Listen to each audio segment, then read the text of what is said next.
नमस्कार सर. आपलं स्वागत आहे आयकॉन स्टील प्रस्तुत बिल्ड आयकॉन या उपक्रमामध्ये. आज आम्ही आलो खामगावमध्ये आणि माझ्यासोबत आहेत इंजिनियर चांगदेव रिंडेजी, जे मागच्या काही वर्षांपासून या क्षेत्रामध्ये अतिशय उत्तमरित्या काम करतात, रेसिडेन्शियलमध्ये चांगलं काम करतात. त्यांच्याशी आज आपण गप्पा मारणार आहोत. आधी मला विचारायचं ते म्हणजे तुमच्या शैक्षणिक पार्श्वभूमीबद्दल. साधारणपणे शाळा कुठली होती, तुम्ही कुठल्या कॉलेजमध्ये गेलात आणि या क्षेत्रात कसं काय आला, त्याच्या मागची प्रेरणा कोणाची होती, प्रेरणास्थान कोण होतं? यामागे प्रेरणास्थान माझे शिक्षक लोक आणि जे व्यावसायिक आहेत जुने, त्यांनी सुद्धा सांगितलं की या क्षेत्रात आल्यानंतर तुम्हाला बऱ्यापैकी स्कोप मिळेल. आणि शाळा कुठली होती आपली? माझी शाळा हातिडी होती. बरं. आणि कॉलेज कुठलं होतं? कॉलेज हातिडीला. हातिडीलाच होतं. बरं, ठीक आहे. आणि इंडस्ट्रियल ट्रेनिंग इन्स्टिट्यूट मध्ये माझं ITI झालेलं आहे. ठीक आहे. आता एक प्रश्नांकडे येऊया, ते म्हणजे तांत्रिक प्रश्नांकडे. त्यातला पहिला प्रश्न, यामध्ये अनस्किल्ड लेबर किंवा अकुशल कामगारांचं प्रमाण खूप आहे. हो. आणि अशा अकुशल कामगारांकडून काम करून घेणं धोकादायक सुद्धा असू शकतं. त्यांच्याकडनं काहीतरी चुका होऊ शकतात. तर तुम्ही कशी ती परिस्थिती हाताळता? नाही, आम्ही त्यावर पूर्ण सुपरविजन ठेवतो की कारागीर हे उच्च प्रतीचेच वापरतो बांधकामासाठी. अच्छा. आणि दुसरं, समजा तुम्ही आता रेसिडेन्शियल मध्ये काम करता, अनेकांचे घर बंगलो तुम्ही बांधलेले, तर बऱ्याचदा त्या लोकांचं म्हणणं असतं की आमचं बजेट थोडं कमी आहे. तर अशा वेळेला मग तुम्ही बजेट आणि क्वालिटी, चांगलं दर्जेदार बांधकाम, हे दोन्हीचा समतोल कसा साधता? नाही, आम्ही त्यानुसार त्यांना, म्हणजे जास्त जर कमी बजेट जर असेल तर आम्ही त्यांना तो प्लॅन थोडा कमी बांधण्यास प्रवृत्त करतो की तुमच्या बजेटच्या बाहेर नाही गेली पाहिजे.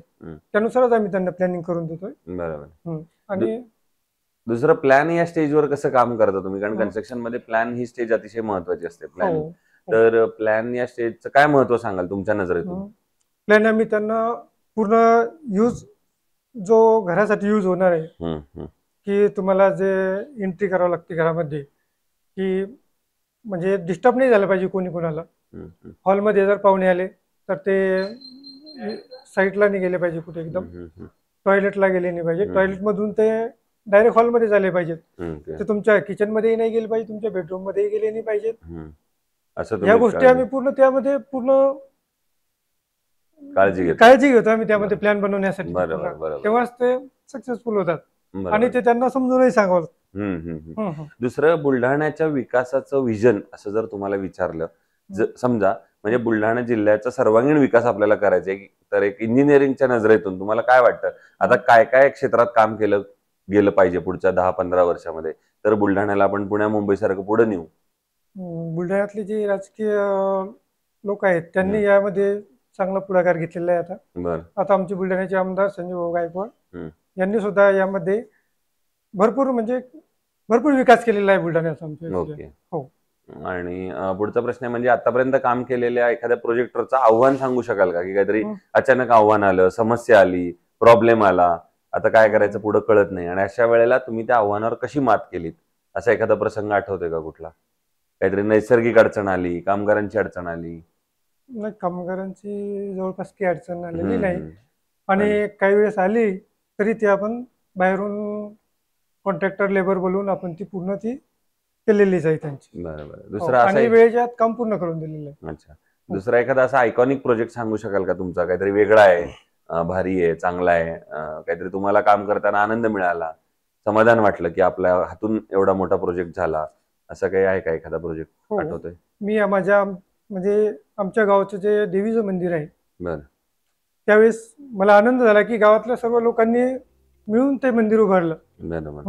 आणि अजूनही काही 2-3 ठिकाणचे जे मंदिर आहेत ते मी माझ्या हातून केलेले आहेत. आणि एक सेवा म्हणून आणि एक मानसिक समाधान त्यातून मला मिळालंय. नंतर या क्षेत्रात आता जी नवीन मुलं येत आहेत त्यांना तुम्ही काय सल्ला द्याल, या क्षेत्रात इतके वर्ष काम केल्यानंतर, की या क्षेत्रात येण्यापूर्वी काय काळजी घेतली पाहिजे? नाही, या क्षेत्रात येण्यापूर्वी त्यांनी म्हणजे पूर्ण ज्या रिक्वायरमेंट आहेत कस्टमरच्या त्यावर लक्ष केंद्रित केलं पाहिजे आणि त्यानुसारच त्यांचं प्लॅनिंग वगैरे सर्व हे ठरवलं पाहिजे आपण. बरोबर. नंतर दुसरं, आता आयकॉन स्टील तुम्ही वापरले का कुठल्या प्रोजेक्टवर आजपर्यंत? हो, आता बरेच ठिकाणी वापरलेलं आहे, कारण आपली कंपनीला येऊनच जास्त दिवस नाही झाले, 7-8-10 वर्षाच्या आत कंपनी आहे आपली ना, त्यामुळे तुम्ही वापरले का हो, आयकॉन आयकॉन स्टील? स्टीलचे कसा तुमचा वापरलेला आहे. अनुभव आहे अनुभव चांगला आहे आमचा. आणि सर्व्हिस त्यांची कशी आहे? सर्व्हिसेस मला वाटतं आमच्या बुलढाण्यात पण डीलर आहेत 2-4 ठिकाणी. ओके, तर आम्ही ते वापरतोय. क्या बात आहे. सो हे होते इंजिनियर चांगदेव रिंडेजी आणि त्यांनी आपल्या अनुभवाबद्दल आता आपल्या सगळ्यांना सांगितलं. तर येणाऱ्या भविष्यात सुद्धा असेच आयकॉनिक हो. प्रोजेक्ट तुमच्या हातून घडावेत याच आयकॉन स्टील कडून मनपूर्वक शुभेच्छा. धन्यवाद. थँक्यू.